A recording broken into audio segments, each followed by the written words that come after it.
दोस्तों आज के इस वीडियो के अंदर हम जानने वाले हैं आखिर हमारा बैंक बैलेंस माइनस में शो क्यों होता है। देखो आपके पास चाहे कोई भी बैंक अकाउंट हो, एयरटेल पेमेंट बैंक हो या फिर एसबीआई, चाहे कोई भी बैंक अकाउंट हो, आपका बैंक बैलेंस माइनस में शो होता है। और ऐसा कमेंट मुझे भर भर के आते हैं, लोग व्हाट्सएप पर मैसेज करके पूछ रहे हैं सर मेरा बैंक बैलेंस माइनस में है, इसका कारण इसका वजह क्या हो सकता है, क्या हमें ये फुलफिल करना पड़ेगा, अगर हम इसको पूरा भर देते हैं तो माइनस हटेगा क्या, हमें भरना जरूरी है। तो आज इस वीडियो के अंदर हम टोटल इस डिटेल में जानेंगे इसका कारण क्या है, हमें भरना पड़ेगा या फिर नहीं। इसलिए दोस्तों एक बार इस वीडियो को बिना स्किप किए हुए शुरू से लेकर लास्ट तक देखना, स्टेप बाय स्टेप हम टोटल चीजें बात करेंगे। वीडियो में आगे बढ़ने से पहले एक छोटा सा रिक्वेस्ट करना चाहूंगा, अगर आप इस चैनल पे पहली बार हैं तो प्लीज दोस्तों चैनल को सब्सक्राइब करके बेल आइकन को प्रेस कर लीजिए, ताकि इस चैनल पे आप लोगों को इसी टाइप की वीडियो देखने को मिलेगी। और इस वीडियो को लाइक करके अपने दोस्त या फ्रेंड के साथ जरूर से शेयर कीजिएगा। चलिए शुरू करते हैं। दोस्तों चाहे आपका कोई भी बैंक अकाउंट हो, एयरटेल, जियो या फिर एचडीएफसी, पंजाब नेशनल, एसबीआई, चाहे कोई भी बैंक अकाउंट हो, आपका उससे मतलब नहीं है। अगर आपका बैंक बैलेंस माइनस में है तो आप सबसे पहले अपने बैंक ब्रांच में जाके पता कीजिए आखिर जो माइनस में क्यों है, या फिर आप कस्टमर केयर अधिकारी से पता कर सकते हैं आखिर ये जो माइनस में क्यों है। देखो इसके कई सारे कारण हो सकते हैं। पहला कि अगर आपका मंथली एवरेज बैलेंस मेंटेन नहीं होगा तो ये बैंक चार्ज पेनल्टी लगा करके माइनस में डाल देगा आपके अकाउंट को। ठीक है, जब माइनस में कर दिया जाता है फिर आप जब बैंक विजिट करते हैं तो आपको ऐसा बोला जाता है कि ये जो माइनस में है आपका बैंक बैलेंस, आप उसको सबसे पहले फुलफिल करो, देन ये माइनस से हटेगा। और आप चाहेंगे कि इस अकाउंट को हमें बंद करवाना है तो फिर आपको ऐसा ही बोला जाएगा कि पहले आप इस माइनस अमाउंट को फुलफिल करो। तो मैं आप लोगों को बता दूं, अगर ऐसा कुछ होता है आपके बैंक अकाउंट पे, ठीक है, मंथली एवरेज बैलेंस मेंटेन न करने की वजह से पेनल्टी या फिर चार्ज लगाने के बाद माइनस में कर देता है कोई भी बैंक, तो आप उस माइनस अमाउंट को पे ना करें। क्योंकि कोई भी बैंक अकाउंट बैलेंस जीरो तो कर सकता है लेकिन माइनस नहीं कर सकता। माइनस करता है तो आप उसे बोलो ऐसा आप नहीं कर सकते हैं। अगर ये माइनस से नहीं हटाता है तो फिर आप बैंक के हेड ऑफिस से बात करो, ये तो डायरेक्ट आप आरबीआई से कंप्लेन करो, देन ये माइनस हटाना ही पड़ेगा। ठीक है, इसके अलावा दूसरा कारण हो सकता है कि आपके अकाउंट पे साइबर फ्रॉड का पैसा आया हो। ठीक है, मान लो आपके अकाउंट में आया 2,000 रुपये। ठीक है, मान लो अभी आपके अकाउंट में पैसे कम है, 2,000 रुपये आ गया साइबर फ्रॉड का और ये 2,000 रुपया आपने विड्रॉ कर लिया, तो अभी आपके अकाउंट में बचा 0 रुपया, तो वही 2,000 माइनस में चला जाता है। और 2,000 मान लो फ्रॉड का पैसा आया है और उसमें से आपने 1,800 निकाल लिए तो 1,800 माइनस में जाएगा, 200 रुपये निकाल लिए तो 200 रुपये माइनस में जाएगा। ठीक है, 10,000 फ्रॉड का आ गया, 5,000 उसमें से आपने विड्रॉ कर लिए या फिर किसी को सेंड कर दिए यूपीआई के थ्रू, चाहे जैसे भी, तो बस ये 5,000 रुपये माइनस में जाएगा और 5,000 रुपये होल्ड में चला जाएगा। ठीक है, 5,000 नहीं 10,000 होल्ड में जाएगा और 5,000 माइनस में जाएगा। ठीक है, जब आप ये माइनस अमाउंट फुलफिल करेंगे फिर भी ये अनहोल्ड नहीं होगा। अब मैं आप लोगों को पूरा डिटेल में बताता हूं, चूंकि मेरे जो एयरटेल पेमेंट बैंक है ना, इसमें अभी एक साइबर कंप्लेन चल रहा है। ठीक है, मैं आप लोगों को क्लियरली बताता हूं। ठीक है, मेरा जो एयरटेल पेमेंट बैंक है, मेरा अकाउंट बैलेंस अभी फिलहाल माइनस में चल रहा है। इसका कारण क्या है मैं आप लोगों को डिटेल में टोटल चीजें बता रहा हूं। ठीक है, और इसको हटाना कैसे ये भी मैं आप लोगों को बताऊंगा, बस आप लोग देखते जाओ। और आपने लाइक नहीं किया तो प्लीज एक लाइक जरूर से कीजिएगा। देखो दोस्त, मैंने अपना जो सो एयरटेल थैंक्स एप्लीकेशन ओपन कर लिया। यहाँ अगर आप इस पे क्लिक करेंगे तो आपका टोटल बैलेंस शो हो जाएगा। हमने इस पे क्लिक कर लिया, थोड़ा सा हम वेट करते हैं, इंटरनेट थोड़ा सा इशू है। दोस्तों अभी आपको यहाँ पर देखने को मिल रहा है अकाउंट टेम्पोररी ब्लॉक। ठीक है, मेरा जो अकाउंट है फिलहाल अभी ब्लॉक कर दिया गया है। ठीक है, और अभी यहाँ पर आपको देखने को मिल रहा है सेविंग अकाउंट माइनस 58.68 पैसे। ठीक है, मेरा लगभग 60 रुपए के करीब में मेरा अकाउंट बैलेंस माइनस में। अब ये क्यों है कैसे, चलो मैं आप लोगों को क्लियरली बताता हूँ। अब इसके ऊपर ही आपको क्लिक करना है। अगर आपका अकाउंट बैलेंस माइनस में शो कर रहा है तो देखो, एसबीआई का अकाउंट होगा तो दूसरे तरीके से आप डिटेल देख पाएंगे, लेकिन एयरटेल पेमेंट बैंक में बहुत ही बढ़िया तरीके से आप डिटेल देख पाएंगे। ठीक है, अब दोस्तों आपके सामने कुछ ऐसा शो होगा। अब यहाँ पर आपको देखने को मिल जाएगा हिस्ट्री का ऑप्शन, इस पे आप लोगों को क्लिक कर देना है। इस पे क्लिक करेंगे टोटल ट्रांजेक्शन हिस्ट्री आ जाएगा। पहले यहाँ पे बता जाएगा इंटर एमपिन, अब आप यहाँ पे अपना एमपिन डाल दो। जैसे आप एमपिन डालेंगे यहाँ पर आपको देखने को मिल जाएगा टोटल जो ट्रांजेक्शन हुआ है। ठीक है, देखो काफी दिनों से मैं इस अकाउंट को यूज नहीं कर रहा हूं। ठीक है, लेकिन जो भी अभी होल्ड में है उसके बदले यहाँ पर इंटरेस्ट मिला हुआ है, जैसे कि आप देख रहे हैं। ठीक है, बाकी माइनस में कितना है वो आप देख रहे हैं। अब यहाँ पर ये चीज आपको देखना है, आपने कहाँ कहाँ ट्रांजेक्शन किया है। ठीक है, यानी कि कहाँ से पेमेंट आया है आपके अकाउंट पे और आपने कहाँ खर्च किया है, यूपीआई ट्रांजेक्शन किया या फिर कैश विड्रॉ किया है, वो चीज आपको देखना है। ठीक है, अब इस फिल्टर पे आपको क्लिक कर लेना है और यहाँ पे 6 मंथ या फिर कस्टम डेट कर सकते हैं। इस पर क्लिक करेंगे तो डेट यहाँ पे कस्टमाइज आप यहाँ पे कर सकते हैं। फिलहाल मैं यहाँ पे कस्टमाइज नहीं करूंगा, डायरेक्ट यहाँ पे 6 मंथ रहने देता हूँ और नीचे में यहाँ पर अप्लाई का ऑप्शन रहा, हम इस अप्लाई पे क्लिक कर देंगे। ठीक है, बाकी यहाँ पे कैटेगरी भाई आप चूज कर सकते हैं। देखो 1-1 रुपया इंटरेस्ट मिला हुआ है। अब दोस्तों यहाँ पर एक चीज देखने को मिल रहा है, यहाँ पर शायद मैंने रिचार्ज वगैरह किया था, वो फेल्ड हो गया था। ठीक है, 6 महीने में देख सकते हो 1-1 रुपया ही मिला है, कोई ज्यादा अमाउंट हमें नहीं मिला है। अब क्या करना है, यहाँ से अगर क्लियरली पता नहीं चलता है तो ऊपर में एक ऑप्शन मिलेगा यहाँ पे डाउनलोड स्टेटमेंट का। अब इस पे आपको क्लिक करना है, करने के बाद यहाँ पर आपको देखने को मिल जाएगा आपकी ईमेल आईडी, और इसी ईमेल आईडी पे यहाँ पर आपको जो सो पीडीएफ मिलेगा जो बैंक के स्टेटमेंट डाउनलोड करेंगे। ठीक है, या फिर यहाँ से आप एडिट भी कर सकते हैं। इसका यहाँ पर मिलेगा सेलेक्ट वन ड्यूरेशन।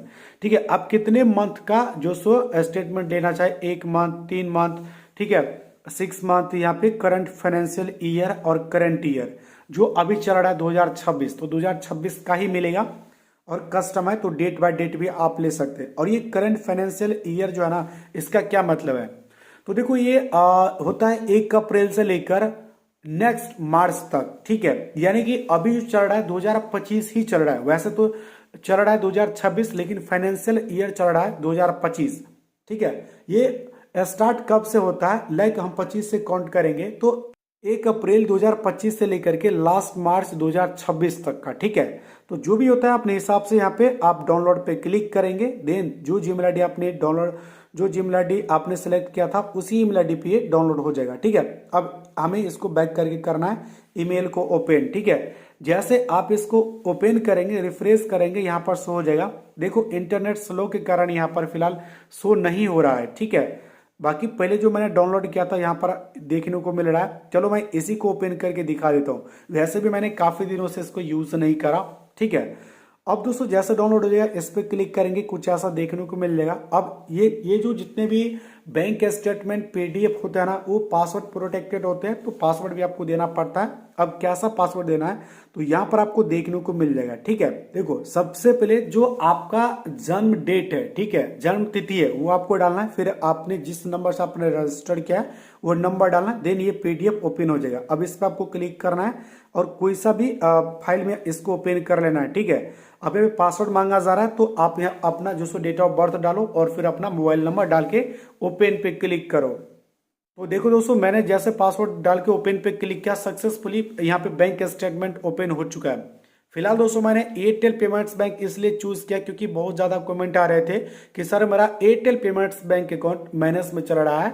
ठीक है, अकाउंट बैलेंस माइनस में सो रहा है। चूंकि ये स्मॉल फाइनेंस बैंक है तो होता क्या कि लोग इसमें कम बैलेंस रखता है, जैसे कोई बैलेंस आता है यहाँ से विड्रॉ कर लेते हैं, इसलिए ज्यादातर ये माइनस में चला जाता है। ठीक है, और ये माइनस में क्यों जाता है, ताकि ये फ्रॉड का पैसा आ जाता है। मेंटेन करने की जरूरत तो पड़ती नहीं है, लेकिन इसमें फ्रॉड का पैसा आता है और फिर विड्रॉ जो कर लिए रहते हैं तो जिस ट्रांजेक्शन पे कंप्लेंट आता है वो होल्ड कर दिया जाता है और फिर माइनस में इसलिए होता है ताकि उस अकाउंट पे बैलेंस कम होता है। जब आप उसको फिल करेंगे तो जितना अमाउंट पे कंप्लेंट आया होगा वो टोटल फुलफिल हो जाएगा और जो विक्टिम है उसको पैसा मिल जाएगा। ठीक है, इसलिए इसको होल्ड किया जाता है। ठीक है, यहां पर आप क्लियरली आप लोग देख लो गैस। ठीक है, यहां पर देखो अभी दोस्तों आप यहाँ पे क्लियरली देख सकते हैं अभी ओपनिंग बैलेंस है 584 रुपया 32 पैसा।